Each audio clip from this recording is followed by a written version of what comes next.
بتحاول في مليون حاجة بقالك كتير ورغم كل مجهودك مفيش حاجة بتنجح زي ما بتتمنى. هقولك السر ايه. فاكرين زمان لما كنا بنزرع الحلبة والفول في قطن في علب بلاستيك؟ اهي دي كانت اقصى نجاحاتي في الزراعة.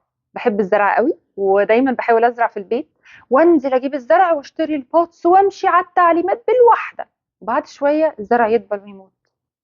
فضلت سنين مقتنعة ان انا لما بعرفش ازرع وما ينفعش في قصة الزراعة دي مش بتاعتي. بس الزرع وحشني، فقررت اجرب تاني.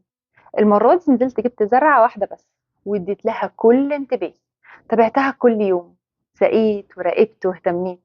وفجأة بدأت تكبر، أوراقها تفتح وشكلها بقى مبهج. كل ده بسبب حاجة واحدة بس. لو عملتها أضمن لك النجاح والسعادة وراحة البال هيجوا يخبطوا على بابك.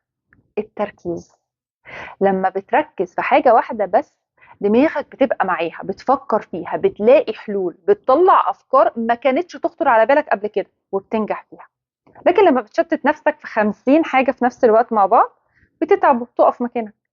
الزرعة ما نجحتش عشان حاجة اتغيرت فيا على فكرة، لكن عشان أنا ركزت. دماغك لما بتشتتها بين أهداف عاوز تحققها وعادات كتير عندك عاوز تغيرها و50 مشكلة مع الولاد عاوز تحلها في نفس الوقت، تفقد طاقتك، قدراتك بتضعف، تلاقي نفسك بعد مجهود كبير قوي مش محقق أي حاجة تذكر في ال50 حاجة اللي أنت فاتحهم. عارفين المقولة الشهيرة بتاعت الملتفت لا يصل؟ حقيقية جدا. لأنك لما بتتلفت دماغك بتسرح وتتشتت وتبعد عن طريقك الأساسي فما بتوصلش.